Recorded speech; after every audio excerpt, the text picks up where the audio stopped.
Man, what a disappointing way to end your undefeated season. We're live.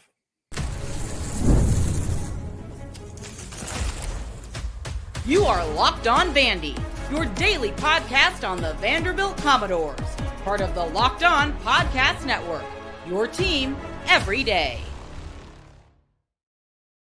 What's up, everybody? Good evening. We are live here on Locked On Vandy, part of the Locked On Podcast Network, the number one sports podcast network in the world. I'm your host, Corey Burton, and this is going to be a not so fun live edition here, reaction to that loss that just happened against the Texas Longhorns.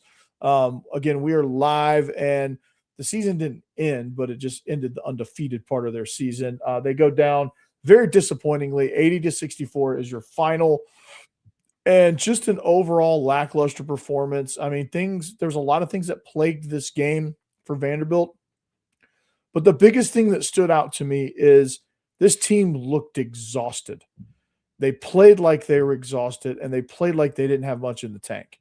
And it was a game that, on the road, you have to bring energy, because if you're in the least bit exhausted, if you are the least bit unfocused, if there's any sort of small problem, those things get exacerbated on the road, especially in this league, right? Especially against great teams. And this team just had our number inside. They were able to shoot threes. I mean, you look at the team's stats, and they were 41% from three, 53% from the field, 86% from the free throw line.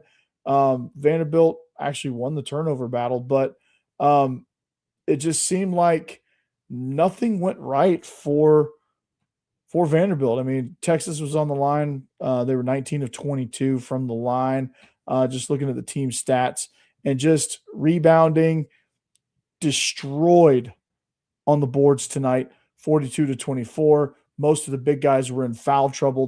That's a big reason why we were just destroyed on the boards. But it's just one of those games where you're just watching and you're just like, they ain't got it tonight. They just don't have it tonight.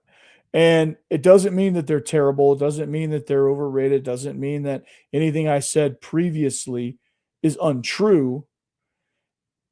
In the sport of basketball, with a season that is stretched out like this, that's going to happen sometimes.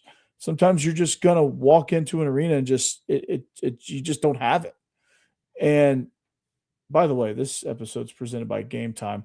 Download the Game Time app, create an account, and use code LOCKEDONCollege for $20 off your first purchase. Yeah, so just a disappointing way to end your undefeated run.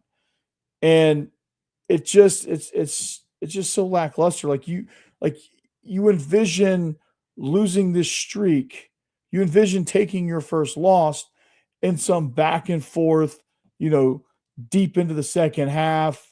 It's back and forth. They're hitting big shots. We're hitting big shots. And you're basically just trading haymakers in the latter part of the game. And that's just not how this went.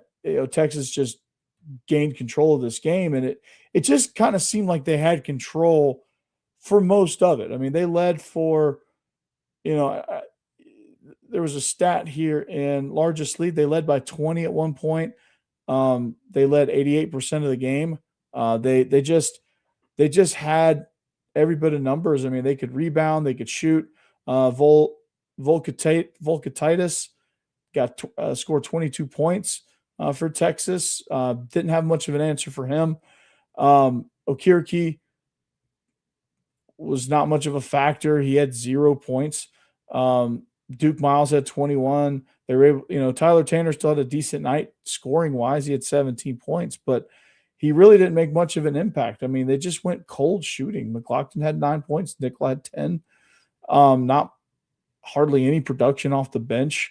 And just overall, just no energy whatsoever. And I'm here to take you guys' comments. Like I said, we're live, and I'm not going to be too terribly long. There's not a whole lot to break down from this game, but the take the big takeaway from this game is this team just needs to rest. It's still a good team. You saw flashes of it. You saw what they just couldn't ever get any footing. They couldn't ever get going with what they wanted to get going with. They couldn't seem to really dig in against Texas. Texas just stood strong. They were motivated. Sean Miller's a great coach. And this team they just took it to us. And that's the gist of it. That's the I guess the Stone Cold would say that's the bottom line. But anytime you just can't in this league, you just can't perform like that. You're not going to win in this league. Now, foul trouble. You get in foul trouble. You get guys. Okirky fouled out. No, Washington fouled out, not Okirky. Excuse me on that. And that hurts. McLaughlin's in foul trouble most of the night. That hurts. Okirky, I think, was in foul trouble for most of the night. That hurts, but he didn't amount to much anything anyway. 1 rebound, didn't go to the line. He turned the ball over once. He had 1 block, like a defensive rebound. He had 2 personal fouls. He wasn't really in foul trouble, but they were attacking him, and he just wasn't much of anything there. Jalen Washington's the only one that fouled out, but Jaden Leverett got some action tonight. He got 5 minutes of action. He scored 2 points. So you're getting some guys off the bench a little bit, but you weren't able to get into your bench as much as you wanted to, and they just really weren't effective anyway. So it didn't matter.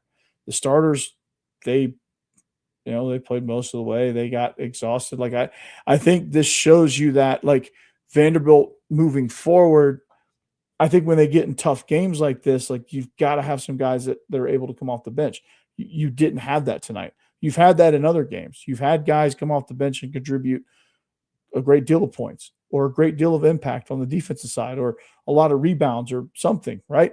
There was a reason why this team started 16-0. There was a reason why they are being talked about the way they've been talked about up until this point.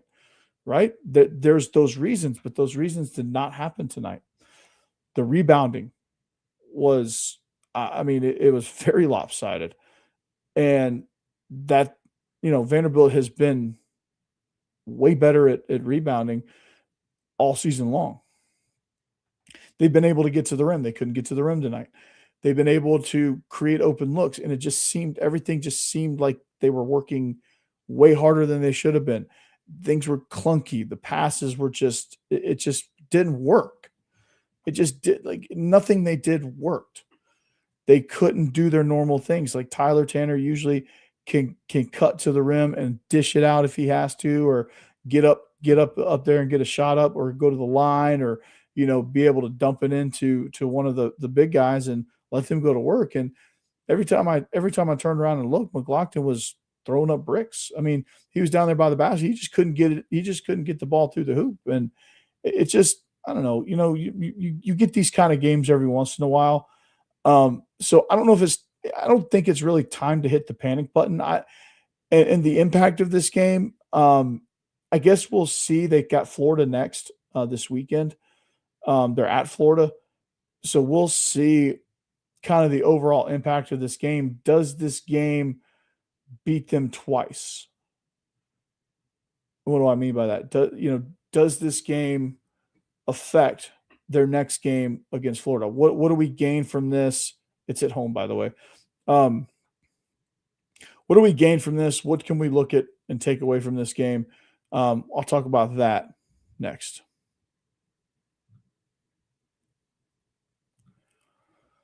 First, I want to talk to you about Game Time. Saturday, you might want to log on to Game Time and see if you can find tickets to this Florida game, because I think you're going to get some great seats and great deals. You're not going to be dealing with long queues, login issues, or prices jumping at checkout. I know that's for sure. And that's why Game Time gives the advantage back to the fans. It's the easiest way to unlock amazing college hoops tickets and experience in just a few taps. So open the Game Time app, see what kind of deals you can find with this Florida game on Saturday. You'll be surprised at how fast you can find great seats. The app is incredibly easy to use. I went from browsing to buying tickets in just minutes. You get a view from your seat before you buy, so You can look it down at the court and see, oh, this is what it's going to look like. And if you like it, purchase it. If you don't. Zone deal stood out as well. You pick the section, Game Time picks the seats. You save even more. Seeing college football tickets starting as low as $25 made it easy to plan a game day trip. Knowing prices include all fees up front make the whole process very stress-free. So take the guesswork out of buying college football tickets or college basketball tickets or any tickets for that matter with Game Time. Download the Game Time app, create an account, and use code LOCKEDONCollege for $20 off your first purchase. Terms apply. Again, that's code LOCKEDONCOLLEGE for $20 off. Download the Game Time app today.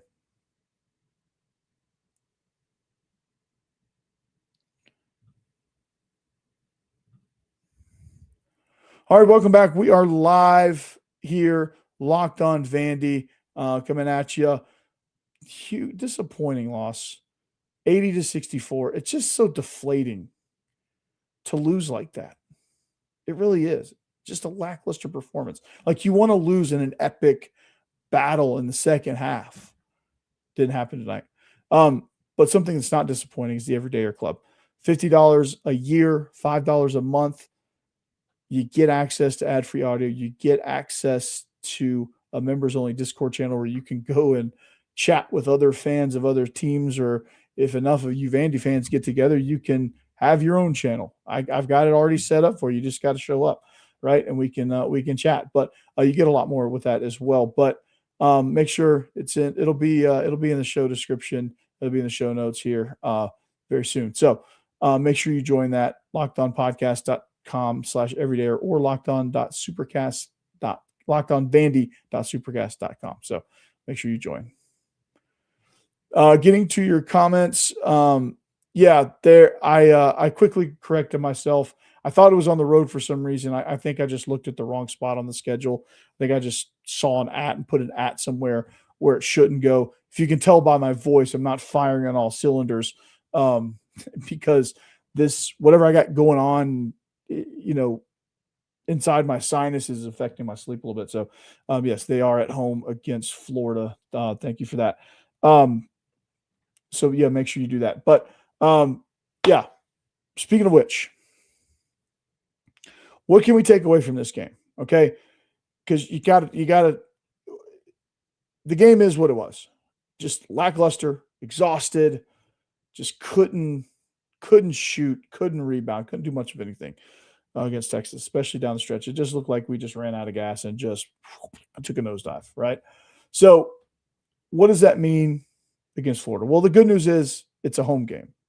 So there's no travel this weekend. But I think this team looked exhausted. And I think you got to fix that first.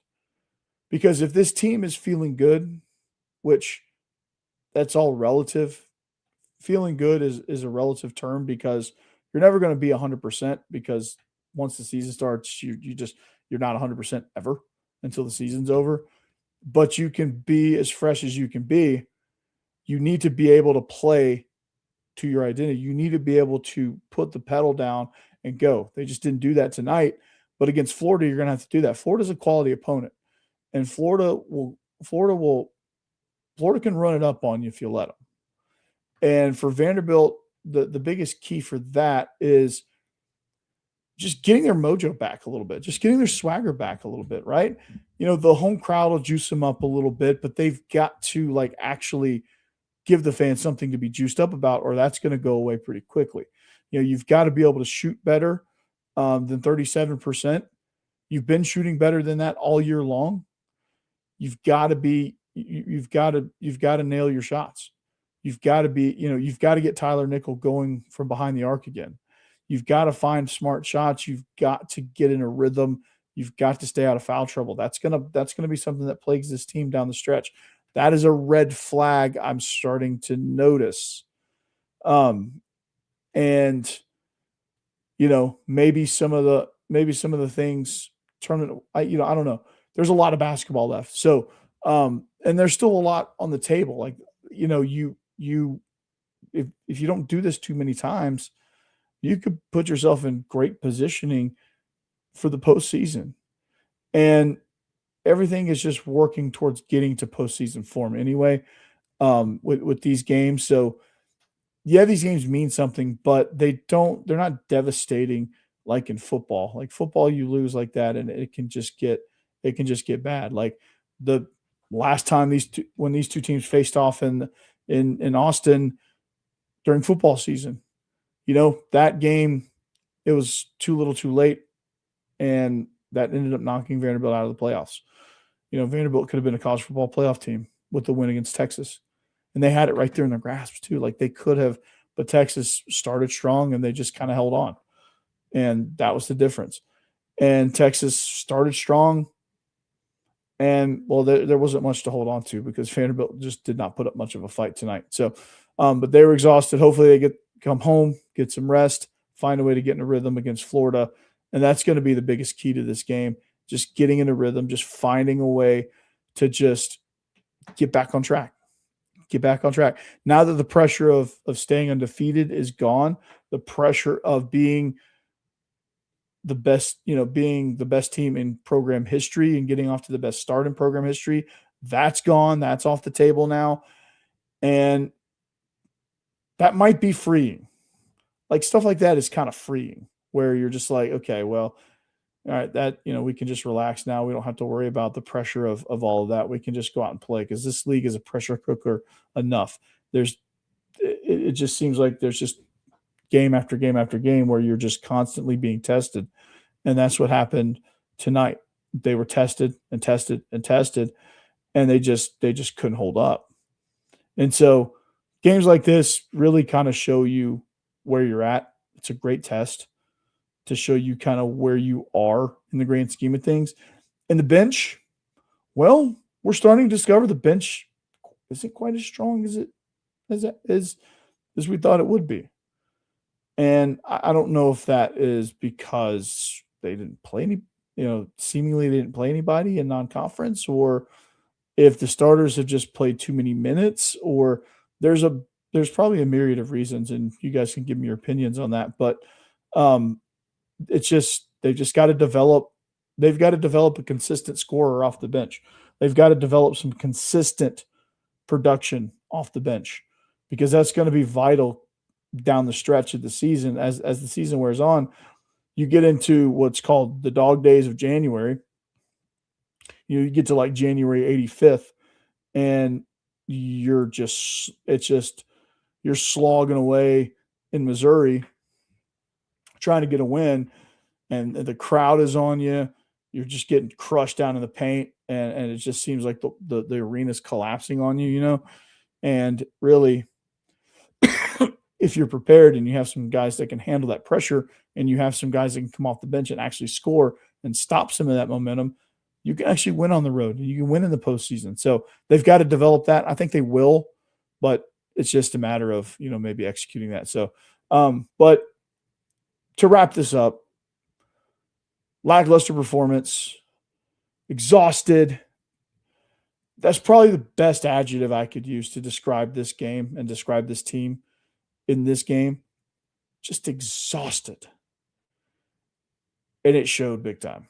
So we'll know against Florida if this was just an exhausted game and maybe they're going to get back to regular form. Florida's a good team regardless. So we'll see kind of where this is. If it win or lose, I think if it's one of those epic games, if it's a fight till the end, if it's, if they're sharp and just Florida just beats them, we'll know that this is a good team. Florida's a good team. Obviously if they win, we'll know the same thing. But if they lose again, kind of like this, then we'll know that this team just, you'll start to kind of question their toughness a little bit. And I'm not questioning their toughness right now, but I think if this kind of trend continues, then you might. But they just have to find a way to regulate their emotions, regulate their energy, conserve their energy, and just play better. Get some guys off the bench so that they can conserve a little bit and recharge a little bit. So, but nonetheless, 80-64 is your final. Texas, I don't want to take much credit away from Texas. I mean, obviously, I'm going to talk about the Vandy side of things because this is Locked On Vandy. But Texas did a really good job. They did a really good job of taking advantage of an exhausted team, and they did what they were supposed to do. They won 80-64. They were great they were great down low. They out-rebounded us, almost doubled us up. They were great from the free throw line. They were great from everywhere.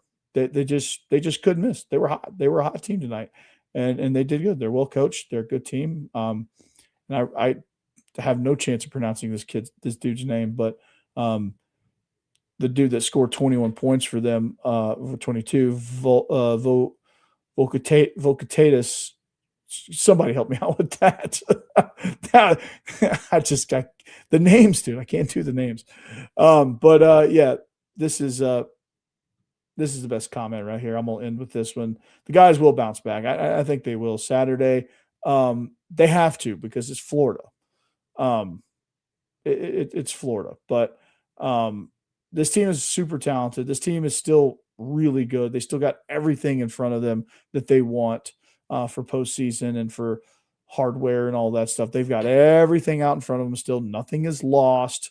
They just are not going to finish the season undefeated, which I was kind of hopeful that they would, obviously, but there's still everything out there left on the table. So with that, thanks for tuning in. Thanks for checking us out. Thanks for being a part of this channel. I really do appreciate you. I really do appreciate the engagement and all that stuff. So thank you. 80-64 is your final. The boys will bounce back against Florida on Saturday at home. Thankfully, it's at home sweet home. And we'll catch you back here next time. Locked On Vandy on the Locked On Podcast Network. Anchor down. Peace.